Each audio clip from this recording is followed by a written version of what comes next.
All right, managing partner Susanna Ola-Daniels and co. Olainka Ola-Daniels joins us now to talk more on this. Thank you for joining us on TVC Breakfast. Thank you for having me. Now, there are indications that the governors, that's the 6 Southwest governors, may sign the bill into law this Friday. But then when you read through the bill, would you say it is concise and all-encompassing, stemming from the kinds of concerns we saw when the outfit was, launched? Yeah, well, really, so far from what we've seen through the bills, I think for now, it has taken care of most of the concerns of Nigerians, the concerns people raise from different quarters. I think it has covered it, and people have seen what the outfit is all about, and not just a winch on to something that, at least we have 38 provisions in total, as in from the one I saw with Ekiti State. Yeah. And I mean, it talks about the establishment, talk about remuneration and all that, but just that I have concerns about just a part there where the governor is so empowered to particularly look at the remuneration. If you look at the sections that talks about the remuneration of the board members, the chairmans, and all that, and he has to decide what to be paid. Why is that a concern? It is. It means that tomorrow a governor can come up tomorrow and maybe have issues with the chairman, and he just feel, okay, this is how much we're going to pay you, or we're going to reduce the amount, and there could be some loggerhead at that. Why can't you also leave that to the House of Assembly to decide? Yes. Would that be a proper way to addressing the issue of remuneration? Yep. Because we are not talking about remuneration for, we're not talking about salary for the, I'm talking about the board members. We're talking about board members now. Yeah. Because you can somehow, sometimes, probably the decisions or what some board members feel is right may not go well with the governor. It depends. Or sometimes, probably the governor wants to use them as a tools, and the board says, no, this is not the reason why this is being created. But the governor, being the chief security officer of that state, isn't he the one to determine what should happen where? We're talking about remuneration here. I know. So we're not talking about the modalities, the operandi. They are supposed to take charge. These are the same concerns people had raised initially, even when we talk about having community policing. Yes. There's no problem in how they want to carry out their work. We are talking about remuneration, Absolutely. particularly to the chairman and the board members. It's still part of the whole process. Yeah, it is, but then if you give that power to Mr. Governor to do that, then, because what we are doing is a law that is going to govern any governor, any governor that will come in tomorrow. This is the same law that Amotekun will use, because it has come to stay and it's going to be like forever. It's an outfit that is there, it's going to be there forever. So new governors will come. So when you then have governors, then there are issues with governors and some of the members, some of the board members or the chairman of the board as to how we want to do a particular thing, and governor is saying, okay, we don't have money, or this is what I can pay you, because it has given governor the sole power to decide. If the State House of Assembly decide on the remuneration, won't we have the same problem? No, we may not. Because this that then puts the governor in check. It means that the governor cannot just wake up to say, I am paying you 1 naira. I don't have 1 naira today. I'm going to pay you 15 naira, because it's backed by law. Now, the power, the sole motor power is not with the governor. It's not in the hands of the governor. The House has said, okay, probably it will not be less than this, or it will not exceed this. Something like that should have been cut in that part of the law. Because if you leave it solely to Mr. Governor, I can see it may not be immediately, maybe in the future scenario that you see things coming up, and I don't think we want to start having. Do you think that can change in the future when this problem you are talking about arises? Well, don't forget, law can always be amended. Absolutely. It can always be reviewed. So there can be that amendment, because the House still has to look into all of this. But so far, at least to a reasonable extent, it has taken care of so many concerns of Nigerians. All right. Olayinka Oladaniels, thank you for speaking with us on this. Thank you for having me. Managing partner Susanna Oladaniels and co. Olayinka Oladaniels joins us now to talk on this. Thank you for joining us on TVC Breakfast. Thank you for having me.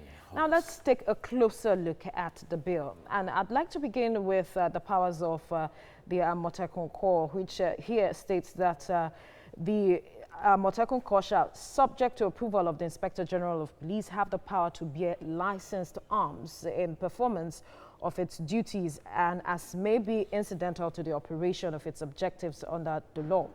Do you think that the Inspector General of Police will give a go-ahead for licensing, gun license for the Corps, or should they, in the first place, be given gun license? Yeah, well, don't forget that firearms or license to have ammunition, guns, weapons, you know, is supported and guided by law. We have our laws that guide in that. So nobody can just come up to say, oh, even the governor cannot so much to say, okay, you can carry live ammunitions and all that. So they still have to go through the route, the normal process, which they have done, you know, meeting with the IG, writing to the IG to ask for license to carry. The question I want to ask, if you don't have guns, such security outfit, with what is stated in the bills, as in their job description, we're talking about bandits, criminals, disarming Boko them. Haram, and all that. How do you do that without anything? These people use sophisticated weapons. So how do you cop these criminals? They haven't been trained as such That is for this. Thank you. That is where the training comes in. You know, when we, you know, the other time we're talking about the frameworks and all that, that is where, aside from the bill, this is bills, don't forget that this also gives rooms. That's the reason why if you see the chairman, the commander and all that, there are some requirements. Absolutely. You know, not lower than the major general or something like that. Certain number of years of experience. Years of experience, 10 years thereabouts and all that. So that is the reason why we have all that, because this we see them as experienced individuals that will come into the system and give proper training. Because even the people that carry these ammunitions, the police and the military and all that, they were given trainings on how to use these ammunitions, to use guns. So the same thing applies here. Is there no other way to tackle, to aid the operation rather than use guns? Because time is going, and initially their job was just to gain intelligence, gather intelligence and send to and the all of police. those. Well, we can't leave it to just Gathering of intelligence.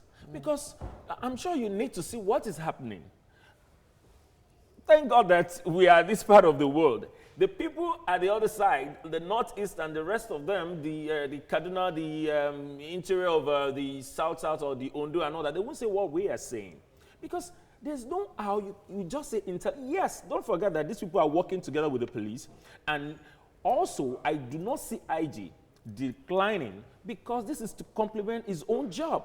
And see, there's no how you won't have guns that you would tell us that these people will not carry guns and you expect them to go and do what you want them to do. There are different shades of people with different mindsets that will be going to the Amotekun for employment, and of course they will get the jobs. But you should also talk about the fact that some of them might be unruly with the guns they will be carrying. Don't forget also that in the bills, there are requirements for people that are being recruited. You must have gotten clearance even from the police. Yes. And you know, from the kings or from, local from government. the local government. And from, you see, there are processes. But is that enough in itself? It may not be enough. That's the truth. And let me say this. You may not totally, take out some unruly people or a few. We still have them in the military. We have them in the police. We have them everywhere. And what do we see with the weapons they carry? Thank you. We Those see extrajudicial extrajudicial killings. So are you scared of what's going to happen? That is the reason why, for me, aside from there's a committee that was set up even in the bills for complaints that if people go against this, that you report them and all that. I think there should be more stringent provisions. Because there could be a compromise. Yes, there's more stringent provisions for members that are unruly, for members that are going outside the confines of their jobs. Yeah. I think there should be more stringent punishment for those people. Right. We can't take it out. It will happen, no matter how, even the ones that are saying, anything can trigger anything. And don't forget, for self-defense also, someone doesn't have guns and you're fighting bandits that have sophisticated weapons. So you need self-defense also. So we need the guns for them. And don't forget that it doesn't stop them from starting the work. They can start while they are still processing this issue of guns. All right. Let's leave this here now. Olayinka Oladaniels, thank you for speaking with us. Olayinka Oladaniels joins us now for more on this. Thank you very much for joining us. Thank you. So looking at this bill, it's going to be, the governor said by Friday it's going to be signed into law, but some believe it's not feasible. Do you think so? Well, for me, I don't see it not being visible because, we still have Thursday, then Friday, and don't forget that there's nothing much other states are doing about this bill because from what we have, particularly from the Ekiti's draft one that we have, it shows that the 6 states may be coming up with the same thing, maybe just few things that may be different. Domesticating it.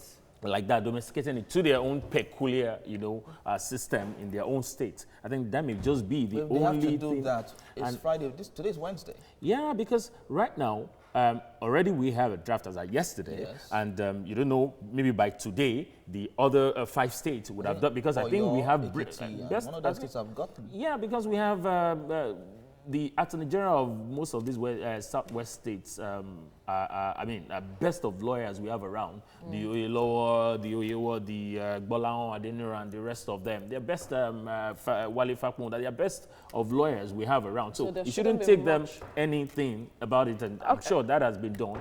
So we shouldn't have... There's something I'd like for you to quickly touch on, which has to do with looking closely at the bill, and it has to do with funds and resources of the agency, which the bill says it will consist of subvention from state and then gifts and donation from individuals and corporate bodies.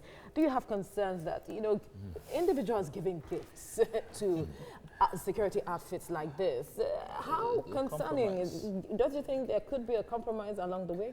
Well, the way it's been carved as individual gifts, I think that is where my own challenge comes in because, for example, in Lagos State, we have the trust fund, the security trust fund. And now the security trust funds, if you go to banks or you go to different, some organization, you see boxes, Lagos State boxes on security trust fund. And any individual could come and put money in there. And any individual could sign a check. A corporate body could do all that. So, but the way they have carved it now to say gifts and all that, I hope that this will not give rooms, for favoritism. This will not give rooms because all these politicians, we know what they do. They come and they give gifts. So when the next thing, they're using some people and they are captured, then you hear, it's Mr. A. Oh, Mr. A, what is a benefactor? Or whatever, he's a philanthropist. And he has done so much for us. No, we need to look at this in the different lights, So we need to checkmate this. And we need to be careful when it comes to gifts from some of these people, because we can have people that are sponsors to some of these bandits, that are sponsors to some of these criminals, and they still giving gifts as well. So we need to, and whatever they have to do, it should be without fear and favor, even if you have given any gifts. And also, when people are bringing gifts, we should know who is bringing gifts. What is the reputation of this person? You don't just collect gifts and put in your account because you need to pay salary. You have a framework regarding that. Well, I'm sure they're going to look into that. I'm very, very certain that there's a framework don't forget that is the bill. It's a bill. There'll still be an handbook, there'll still be some policies, all those things that will, But this has to be critically looked into, like you have rightly pointed out. Yes, they have to consider it. Yeah, they have to really consider and to know, like I said, the reputation of whoever that is bringing. So how does security votes coming now? Because governors get security votes. So well, I may not be able to say much on security vote because we have said severally that they never disclose what comes to them as to security votes. But they can decide to mob some of these, but don't forget that they have now made it a law in their state. So security votes won't come in here because they will have to generate funds to manage these outfits. They will have to find a way of managing the outfits by probably in their budgets, in the next budgets of every state, they will have to bring it into the budget. No, because, he will tell you that no, they can't because there's a law. It's not something he's doing on his own. No, there's a law backing it right now. So by the next budget, each state is bringing up to, to the House of Assembly. Of course, it will be inclusive. Absolutely. So I think that should be taken care of. Okay. Once they can work, because we have some lazy ones among the governors, but I think Southwest, they are really trying. If they can come together, generate revenues, they can fix it. All right, Olainka Ola Daniels, thank you so much for speaking with us. Thank you for